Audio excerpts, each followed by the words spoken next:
Subscribe, like, comment and share to support the channel. Thank you for the support. Aang and the female hunter drove through the thick jungle where she pointed out to him that Sanhwa town was right ahead. Aang understands and informs her that they would be hiding the car somewhere near the town. As he hopped out the car, Aang thought about how this town was something he had no memory or impressions of, and had not even appeared on the map back in his time. Now, Sanhwa town, which has been taken over by the Silver Wolf hunting team.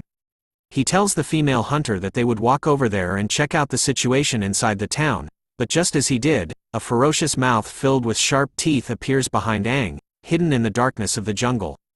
She immediately spots this and shouts out loud, "Demons!" as even more of them came out from the shadows. But Aang was prepared as his wood-bending style activated, causing tree branches to appear from underneath the ground, stopping any demon that came to them in their tracks. Instead of killing the demons straight away, Aang simply tied them to the ground. He informs the hunter that they wouldn't kill them as these demons like the smell of blood and corpses. If they die here, it will only bring more here. Seeing that they were all tied up, Aang turns back and tells her that they should go now. She instantly replies back with "Yes sir," enchanted by Aang's riz. As she followed Aang into the town, she couldn't believe that he was this strong, and whether it was because of the town or because of her comrades, she was glad that there was hope now. They soon found themselves hiding in the bushes in front of the town's gate. Aang noted that it was strange. He couldn't believe that there were no guards keeping a lookout in this town. The female hunter agreed with him, adding on the fact that even the town's doors were wide open. But they soon spotted someone carrying a child exiting from the town's gates. The man carrying the child tried to shout for help, but another figure appeared right behind him, slamming the man's head hard into the ground, causing it to break into pieces. "Silver Wolf, those bastards!" shouted the female hunter as she aims her rifle towards them, preparing to end their lives with a single bullet. But Aang intervenes and forces her rifle to aim downwards. He tells her that shooting right now would reveal their location, so he wanted her to leave it to him. But a giant yellow demonic hand soon exits from the town's gate as well. Aang immediately takes notice of it as he quickly turns to see it. The demonic hand lifts up the man and the child within its claws, before disappearing back into the town. Both Aang and the female hunter were shocked to see that there was a demon in the town. Aang thought about how if there was a demon in there, then they couldn't use their original plan to attack anymore, so they needed to save the civilians one by one now.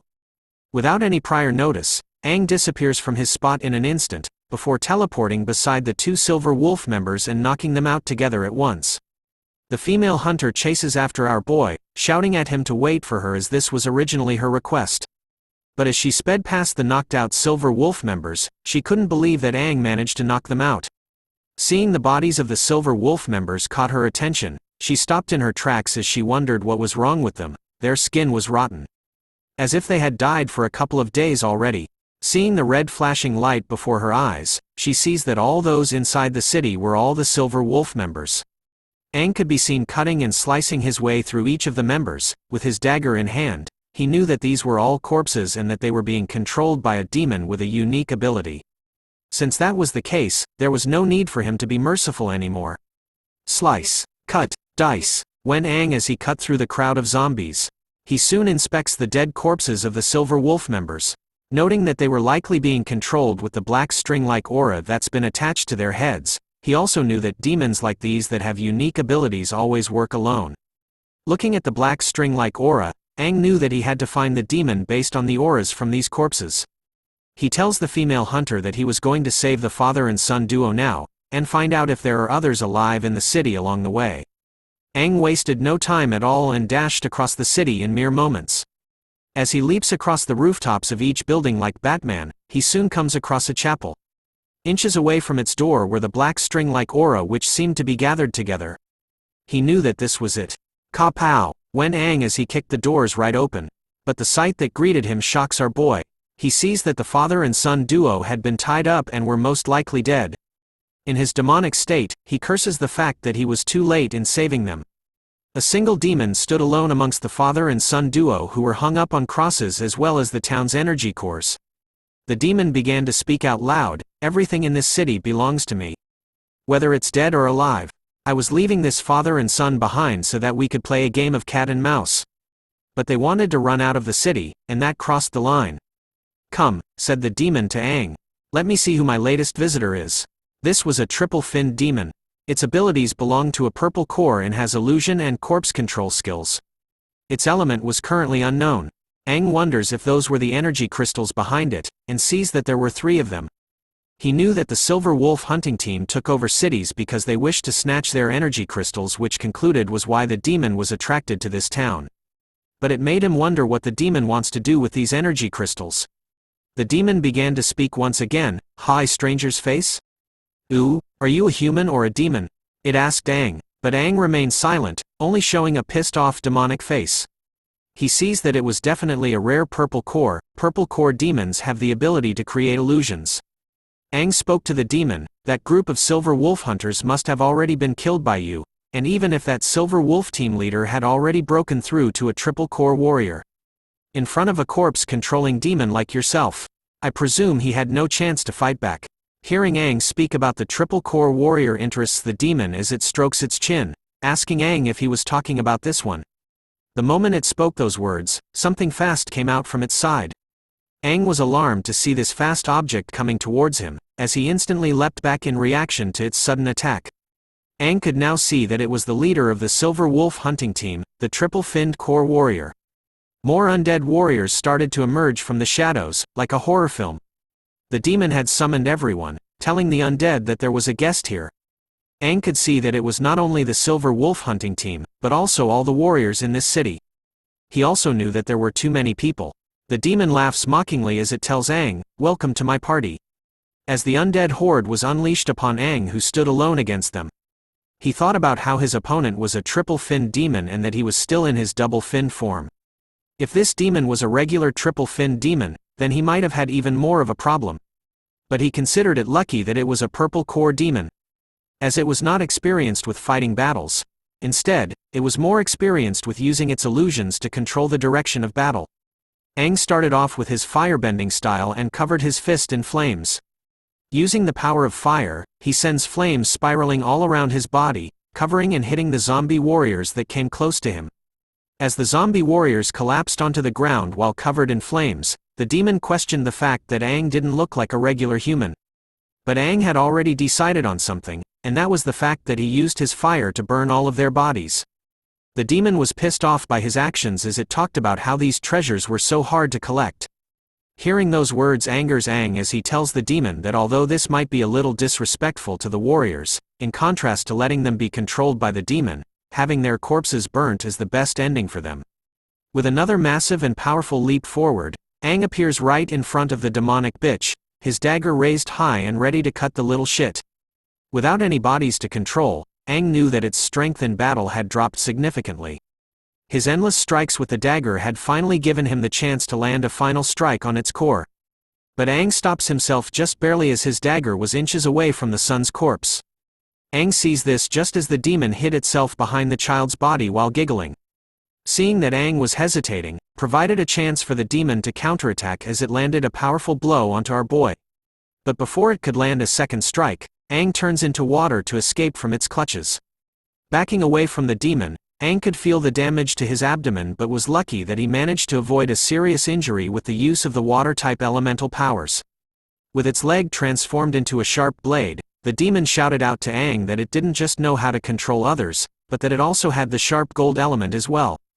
Aang heard what it said about the gold element, but decided to heal his deep injury on his abdomen using the wood element. The demon began to speak out loud once again as Aang healed himself. It tells Aang that it was going to have to take a risk in order to destroy him, and that it would have to use that thing that was so hard for it to get. The demon then orders the father's body to bring it here to it. The father appears behind the demon with a green vial in his hands. The demon took it from the father, exclaiming that it couldn't believe that it was already using the father and son. The demon then went on to place the green vial into its mouth. Aang sees this, although he didn't know what that green vial was. He instinctively felt that it would be dangerous to let the demon consume it.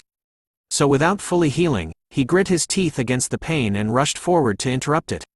With flames covering his dagger, Aang intends to end this match before the demon could do anything. But it was too late as the demon swallowed the green vial whole. Before he could land the decisive blow onto the demon, a barrier appears and stops Aang's attack in its tracks. The sudden appearance of the barrier causes Aang to leap up onto a pillar. He couldn't believe that he was ricocheted off, as he questions where the demon had gotten that energy burst from. Aang could now see that the demon was actually forcibly extracting the energy from within the crystal for more energy. But that was not possible. The energy from inside the energy crystals are chaotic energies that have been refined and compressed by humans. Aang knew that if it absorbs the energy directly from the crystal, its body will definitely explode. This was a theory that he had managed to verify was true in his previous life, but he soon spots something that was off. The energy in the demon's body was still going berserk, but it stopped at a certain threshold. He wonders if it could be because of that green medicine it took. He knew that medicine was definitely not created by humans, so how did it manage to get one?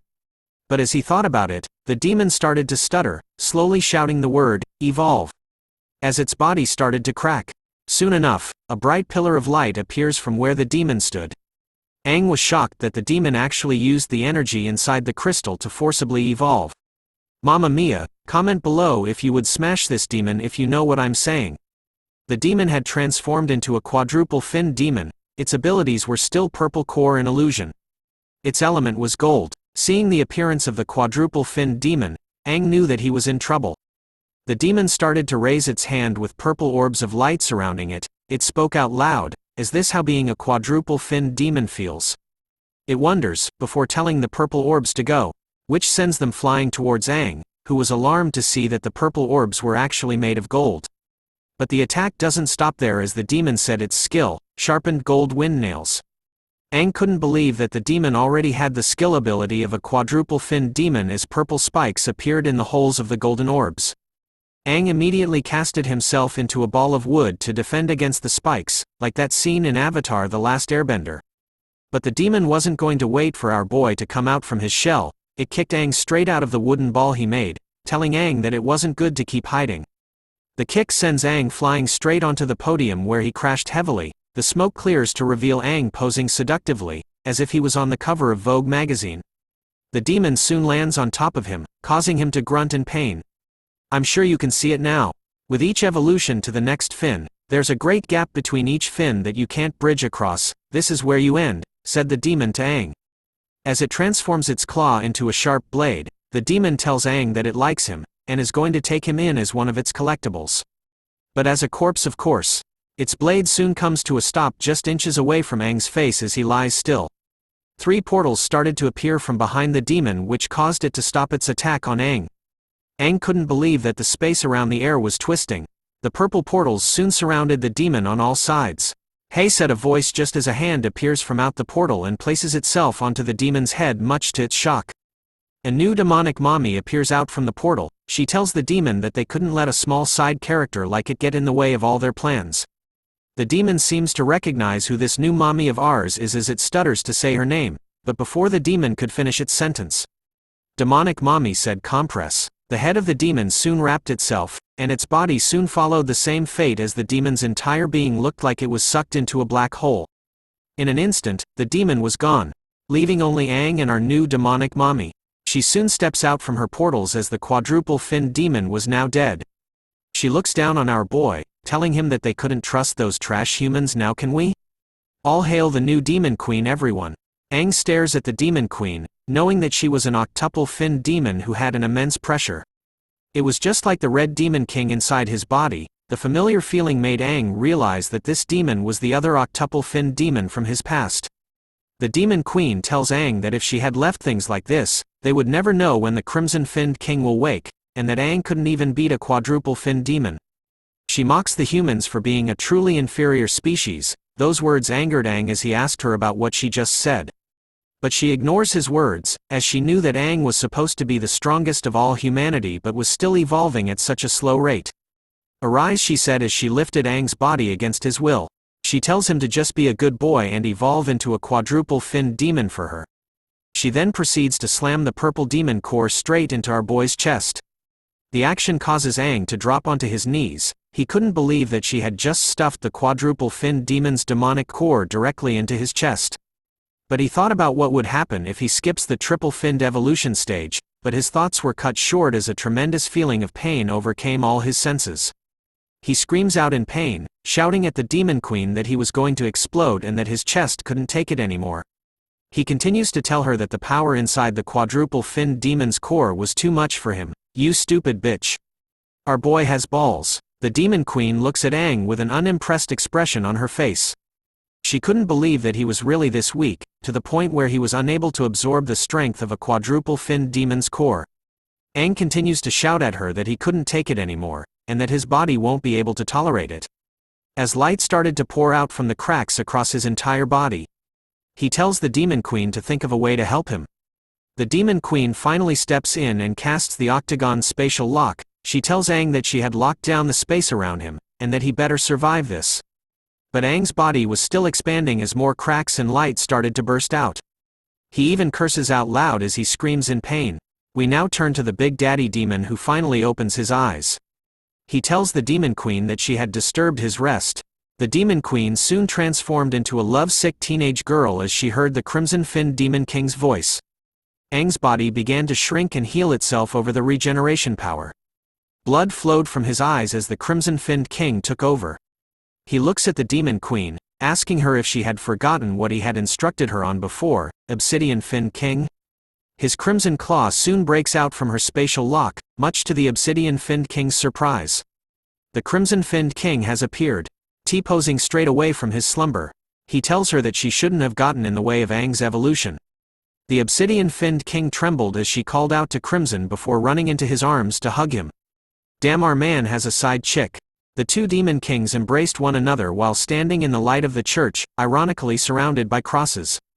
She then tells him that she had been observing Aang quietly in the dark, but only this time, his powers were unable to fight against the quadruple-finned demon that had just evolved. She was worried that if Aang had died, then the Crimson King would too. But he tells her that this body of his needed to go through countless tribulations in order to be refined well. As humans did not have the same kind of bodies that they have, humans were weak but also full of potential. The Crimson King explains that Aang had only absorbed and evolved to a double-fin state, but she made him jump an evolution stage to the next one. Aang's body wouldn't even be able to bear the strain of absorbing the energy from the quadruple-finned cores. But thanks to the energy that leaked out from the quadruple-finned core, it allowed him to temporarily awaken from his deep sleep. He then warns her that in the future, she was not allowed to involve herself with Aang's evolution. Aang needs to evolve sequentially step by step, in order to become the perfect vessel. "Do you understand?" questioned the Crimson King to the Obsidian King. She tells him that she would listen to whatever he says. But sudden comes across her mind. She tells him that during the period where he pretended to be dead, the other four kings have all come to a stalemate and are all unwilling to be the first to start a fight, despite harboring hidden intentions. They've maintained a perfect equilibrium, countering each other, just as the Crimson King predicted. Hearing that information made the Crimson King recall that those four kings joined hands to fight against him back then when they were terrified of his power, but it seems that even when he was not around, they couldn't change their habits of being paranoid of each other. He wondered if they had long forgotten the true purpose that they've all had since the beginning. The Crimson King soon asks the Obsidian King about how she was and whether they were suspicious of her. She tells him that at least he still remembered her. But noted that even if they were suspicious of her, they probably won't have extra time nor energy to investigate what happened back then. She tells him that she was fine and that he didn't have to worry about her. As she places her hand onto his chest, Obsidian tells Crimson that all she wants is to welcome the strongest version of him safely back home. He looks at her, and tells her that she will, as it was only a matter of time. He continues to tell her that he had forcibly evolved Aang's body to the quadruple-fin state. But he needs time to adjust and stabilize the power within his body. He also warns her that she shouldn't involve herself with Aang, in order to continue keeping a low profile, so that their plans are not ruined. But our queen blushes hard, telling Crimson that she just missed him, which was why she came over to take a peek, even if it was just his vessel. Talk about bad luck as the female hunter appears in front of the king and queen. She stares at them in horror as she couldn't believe that there were octuple-finned demons here. The Demon Queen covers her mouth, surprised over the fact that she had forgotten to clean up this place, while the Crimson King remained silent. He soon stares at the female hunter, to the point that her reflection was reflected in his demonic eyes before a slicing sound is heard. We turn to Aang as he falls into the abyss of darkness. The female hunter's voice reaches him, telling him that it turns out that he was a demon too. Her words seem to awaken our boy as he opens his eyes to her voice. But upon awakening from his slumber, he finds his own hand deeply penetrated into her body. He soon recognizes her bruised face as the girl from the hunting team, but he couldn't believe that he was the one that had made her into this state. With his hands covered in her blood, he stares at them, trembling in horror and fear over what he did.